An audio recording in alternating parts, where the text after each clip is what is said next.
Olá a todos, caros alunos. Hoje vou apresentar-vos um conto do livro Chá do Príncipe de Olinda Beja, que se intitula João Seria, uma lenda. Vou também falar um pouco do livro em geral e da autora. Espero que gostem. Vamos começar então por referir alguns aspectos biográficos da autora. Olinda Beja nasceu em São Tomé e Príncipe em 1946, na cidade de Guadalupe. No slide seguinte podemos ver a localização da cidade e uma imagem de um dos seus ex-libris, a Lagoa Azul. Mas com quase 3 anos de idade, é enviada para Portugal, para Mangualde. Em Portugal estudou e obteve o diploma superior dos altos estudos franceses. E mais tarde, a licenciatura em Línguas e Literaturas Modernas, pela Universidade do Porto. Fez ainda o curso de Literaturas Africanas de Língua Portuguesa pela Universidade Aberta. Na Suíça, onde foi professora durante 10 anos, fez outros cursos inerentes à sua profissão, docente e literária. Após este longo período em que realizou a sua formação em Portugal, aos 37 anos redescobre a sua ilha natal e é quando começa a publicar as suas obras, a partir de 1992, dedicando-as à sua terra. Olinda Beja tem ganho inúmeros prémios, as suas obras são estudadas em escolas de todo o mundo, estão traduzidas em várias línguas e, para além disso, a contadora de histórias, que no meu ponto de vista é a sua verdadeira profissão, antes de escritora ou poetisa, tem-se dedicado também a divulgar a cultura são-tomense por vários países, através de conferências e recitais de poesia. É também membro da UNEAS, União dos Escritores e Artistas de São Tomé e Príncipe, desde 1992, ou seja, desde que começou a publicar as suas obras. Uma das formas de caracterizar Olinda Beja e o seu afastamento da terra natal, devido à vinda para Portugal aos 3 anos, digamos que forçada e contrariada, é esta citação de Zuleida Duarte, em prefácio às Histórias da Gravana. Ele diz que a escrita de Olinda Beja é uma homenagem à pátria que aprendeu a amar de longe, de ouvir falar, de sonhar em noites de exílio no país dos brancos, na terra do colonizador, que não lhe perdoava o amornado da pele, os caracóis do cabelo, a timidez dos lábios, necessidade de atualizar a imagem das ilhas, o clima da terra, útero e humus. Neste slide, como disse anteriormente, coloquei uma imagem à esquerda, onde podemos ver, assinalado com um círculo vermelho, a localização da terra onde Olinda Beja nasceu, Guadalupe, no mapa de São Tomé e Príncipe. E à direita temos a Lagoa Azul, também em Guadalupe, só para demonstrar que de facto Olinda Beja tem razões mais que suficientes em dedicar as suas obras à sua terra. É normal que se sinta inspirada. Apesar da Lagoa Azul não demonstrar outra coisa que também inspira muito Olinda Beja, que são nada mais nada menos do que as pessoas, os são-tomenses, e o leve-leve da vida. E para comprovar isso, trago mais uma citação de Regina Correia, que escreveu o prefácio de Chá do Príncipe, e diz o seguinte: Olinda Beja valoriza, acarinha as vozes do povo anónimo, a sua autenticidade, esta que lhe traz orgulho de novamente existirem e que reforça o sentimento de regresso da autora ao útero da Terra-mãe. Vamos passar agora a uma análise geral da obra. Convém começar por dizer que Chá do Príncipe foi publicado em 2017 e contém 22 contos, sendo que a maior parte deles inicia com um provérbio relacionado com a história desenvolvida em cada conto. Os provérbios estão escritos em São Tomé, ou Lungua, que é a língua materna de São Tomé e Príncipe, e que confere uma maior proximidade à cultura são-tomense, ao seu povo, e confere um tom de oralidade, que aliás está presente em toda a obra, através de uma linguagem coloquial constante, intensificada por expressões em língua. Relativamente ao título do livro, que também aparece em Santo Tomé, Fia Chalela, este faz referência à erva príncipe, que agora já não é tão cultivada como antes, mas era bastante presente no solo de São Tomé e é usada para fazer o chá de príncipe, que contém várias propriedades medicinais. Olinda Beja dedica este livro também à erva príncipe, citando o que escreve na dedicatória: ao príncipe, minha irmã gêmea, não só pelo chá, mas pelo amor que nos une à mãe natureza. E creio que aqui se explica a razão da autora intitular assim o livro. Conseguimos perceber ao longo da obra, e eu diria que é o seu tema principal, o amor que a autora sente pela terra. Refiro-me tanto a Santo Tomé como à terra em si, a natureza. Para além disso, nota-se também a grande admiração que Olinda Beja nutre com os santomenses e as suas tradições e cultura. Ao longo da obra parece recordar em vários momentos, de forma direta ou indireta, a sua infância, ou seja, o período em que ainda se encontrava em São Tomé, como por exemplo no conto Soia, Sempre Soia, em que recorda as histórias que o tio Filipe lhe contava. Apesar disso, há também contos com temáticas mais negativas, como por exemplo o abuso do corpo feminino, o facto de ser comum o homem são-tomense possuir várias mulheres, deixando-as sozinhas com os filhos ao colo, a falta de condições de vida. Um outro aspecto que me chamou a atenção na escrita de Olinda Beja foi a sua facilidade em transmitir sensações ao leitor. Talvez por ter crescido no ambiente rural, por também ter sido privilegiada na infância, ouvindo atentamente as histórias que os mais velhos tinham para me contar.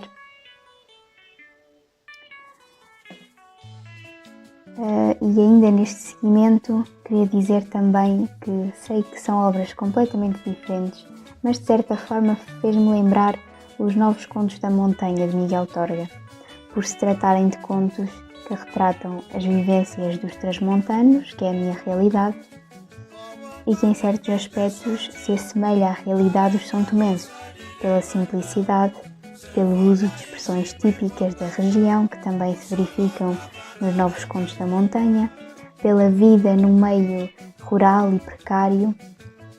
Portanto, talvez por isso, enquanto lia, sentia-me num ambiente familiar, sentia-me em casa, mesmo sem nunca ter ido a São Tomé e sem nunca ter tido contacto direto com a cultura. A par disso, facilmente consegui ver, ouvir, sentir todas as imagens que a autora nos foi propondo, e o olfato, assim como o paladar, também estiveram sempre apurados nas minhas leituras, devido às expressões que a autora ia referindo, como a terra do chocolate, a que cheira a canela e a baunilha, entre outras. Relativamente a este aspecto, passo a citar Thaís Santos, que escreveu na sua tese: de acordo com Regina Correia, a narração e a descrição assentam num certo tom de surpresa matizada, perfeita geminação com o quadro exuberante da geografia insular, ponteado de aromas, cores, sons, sinais. Podemos afirmar que, ao construir a sua narrativa, utilizando essas imagens das ilhas, Olinda Beja apresenta ao leitor, numa ação metonímica, uma pintura de São Tomé e Príncipe. No geral, todos os contos pretendem transmitir uma mensagem, valores importantes, um conselho, resumindo na sabedoria popular dos provérbios que os iniciam. Agora, uma outra questão é: os textos que Olinda Beja apresenta em Chá do Príncipe são mesmo contos? Todas as fontes que consultei afirmavam que Chá do Príncipe era um livro de contos. A verdade é que consultei o dicionário E a definição que lá aparecia era a seguinte: um conto é uma narrativa breve e fictícia em que a ação geralmente se concentra sobre um único tema ou episódio. Pois bem, tenho a dizer que não consigo estabelecer uma relação entre esta definição de conto e aquilo que li em Chá do Príncipe. Talvez haja histórias que se inserem nesta definição, mas no geral, constatei que Olinda Beja tem uma maneira muito própria e heterogénea de escrever, mais a nível da forma e não tanto de conteúdo. Podemos dizer que há uma linearidade entre todos os textos em relação ao tema, mas no que toca a aspectos formais, creio que todos são bastante únicos. Relativamente ao tempo da ação, há histórias que se passam na atualidade, outras em que a escravatura era ainda algo normal. Também existem textos nesta obra que, no meu ponto de vista, se assemelham mais a lendas, outros a histórias reais, outros a histórias fictícias. Por vezes suspeitamos também se a narradora não será uma das personagens presentes no conto, mesmo que não se identifique diretamente como tal.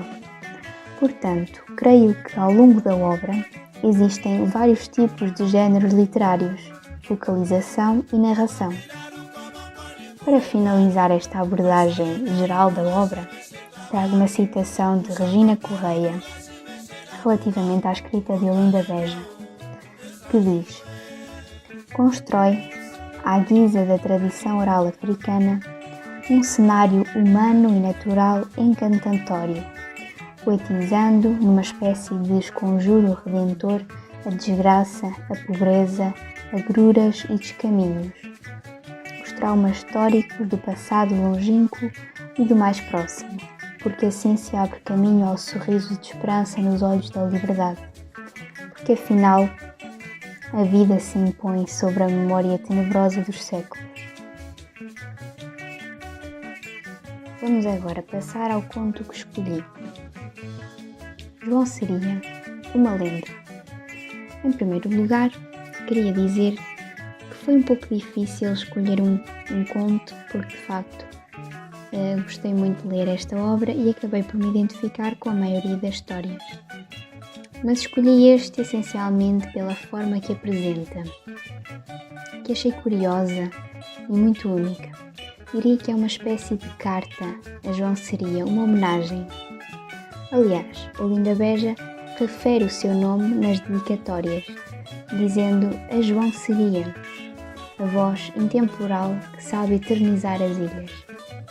E portanto fica clara a vontade de engrandecer esta figura tão importante para Santo Tomé, por parte da autora.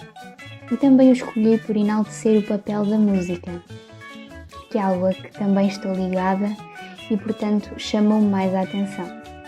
Deixei aqui um link de uma entrevista feita a João Seria da Rádio Santomense, Somos Todos Primos. Caso queiram ver, fica a sugestão. Vou começar por fazer uma breve apresentação do Sr. João Seria. João Seria chama-se, na verdade, Gabriel João, mas é conhecido por todos em Santo Tomé por General João Seria. Tem 72 anos e cerca de 48 de carreira. Afirma que continua a ser vocalista dos África Negra, uma das maiores bandas são-tomenses dos anos 80 e 90. Mas que agora já não está ativa.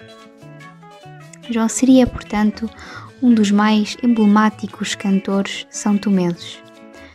Passando à análise do conto, a expressão que se encontra no início deste texto, a sorte vem na palma da mão, não é um provérbio popular como se verifica nos outros contos, mas sim uma frase que João Seria mencionou numa entrevista quando lhe perguntaram como conseguia tantos êxitos, ao que ele respondeu que a sorte vem na palma da mão.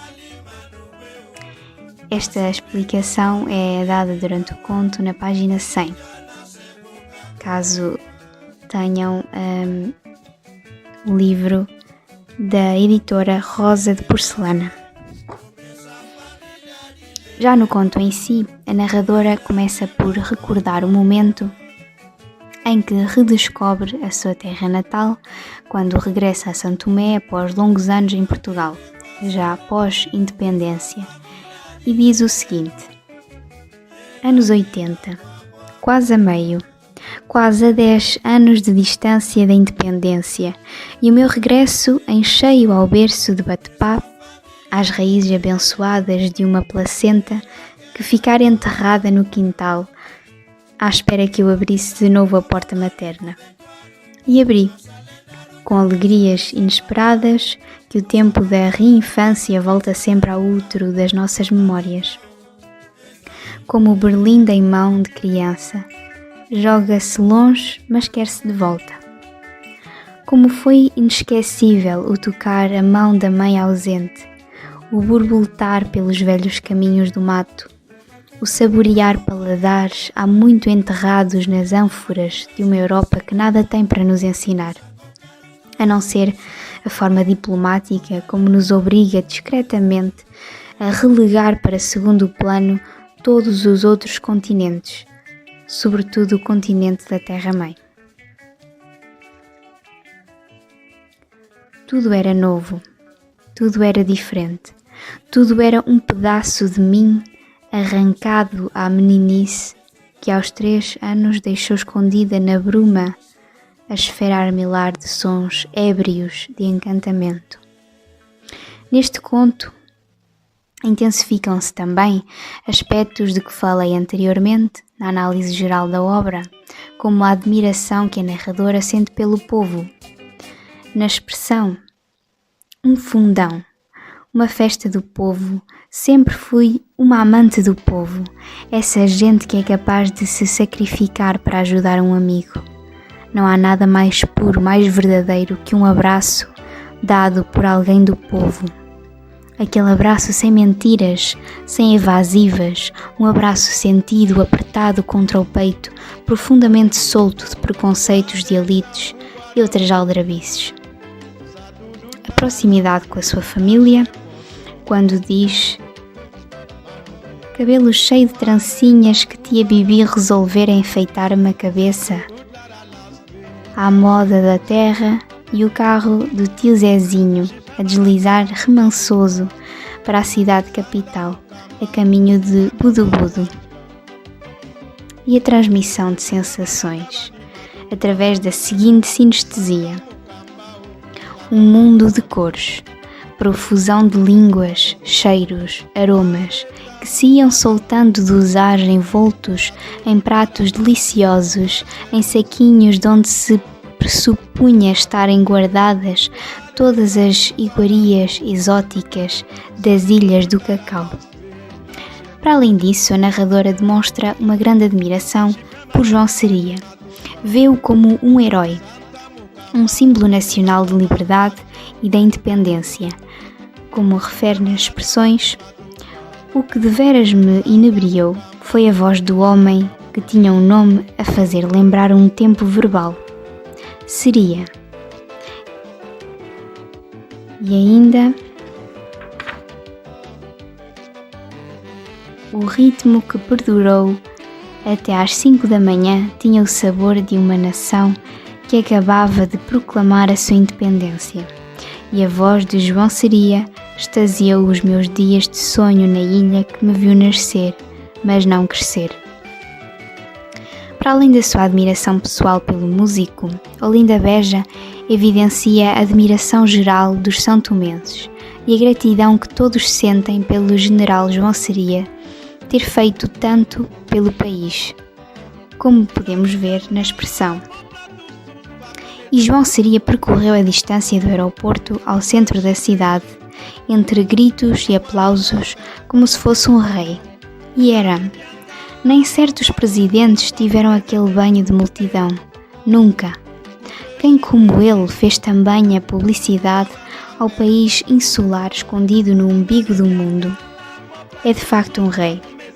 Há um provérbio muito bonito que diz: todo aquele que fez crescer uma seara onde antes não havia nada, fez mais pela pátria que todos os políticos juntos.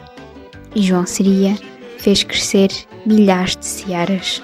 As suas canções produziram alegria em milhares de seres, fizeram rodopiar milhares de pares apaixonados, fizeram florir palavras doces, onde antes só havia desconsolo e desilusão.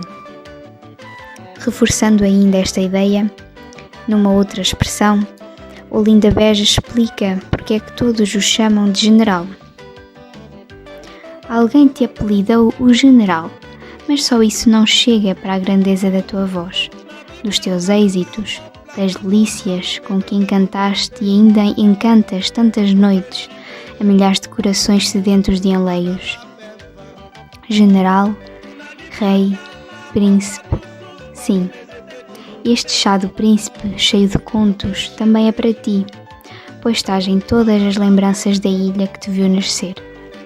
Estás também em outros países aqui citados, Angola, Alemanha, Portugal, Cabo Verde, por onde andaste com êxitos retumbantes.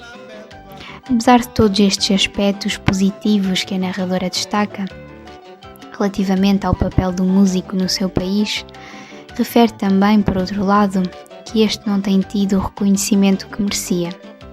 Talvez mais por parte de outros países ou de pessoas que ocupam cargos importantes e que deviam valorizá-lo mais.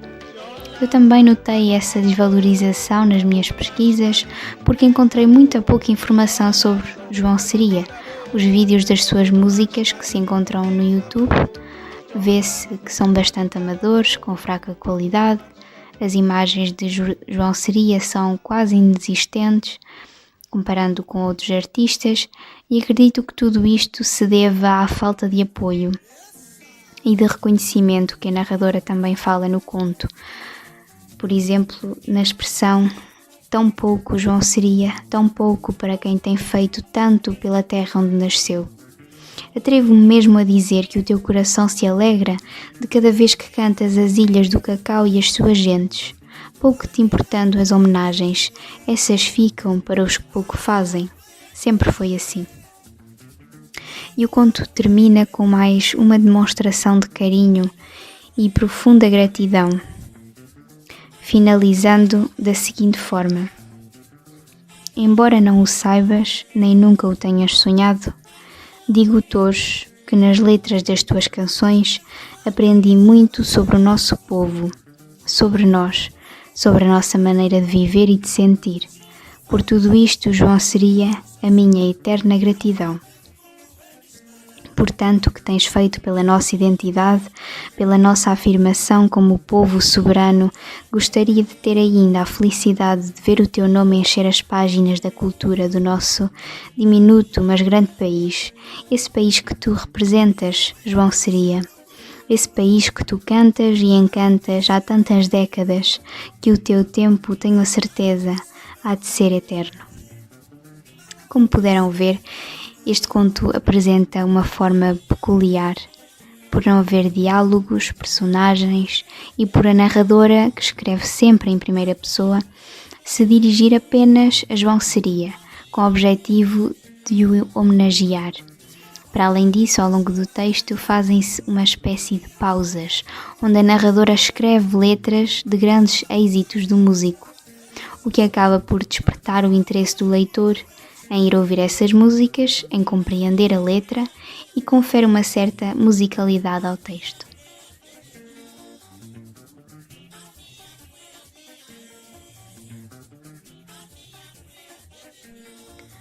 Vou terminar lendo esta citação que encontrei num jornal digital de São Tomé e Príncipe, que se chama Tela Non, e que resume um pouco aquilo que o conto de Olinda Beja pretende transmitir.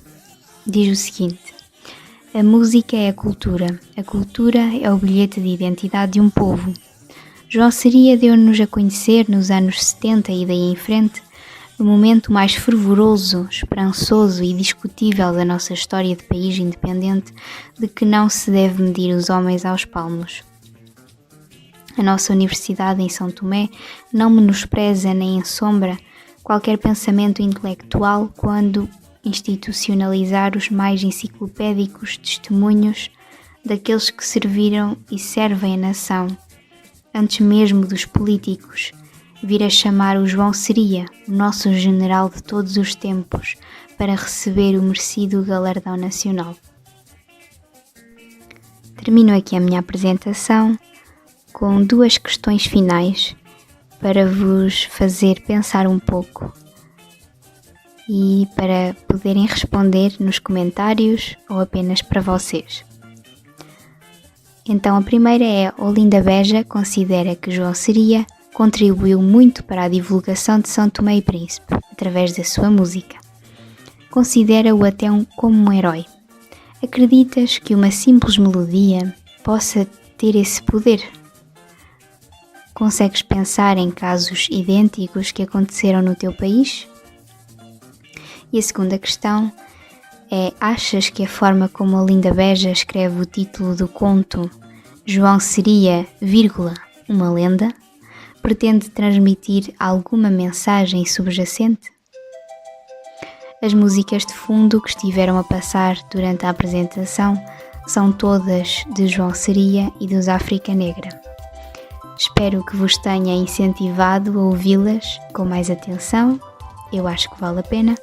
Espero também que tenham gostado do meu trabalho e agora que sabemos o que é o leve-leve, apliquemo-lo também nas nossas vidas. Muito obrigada, boas leituras e bom estudo.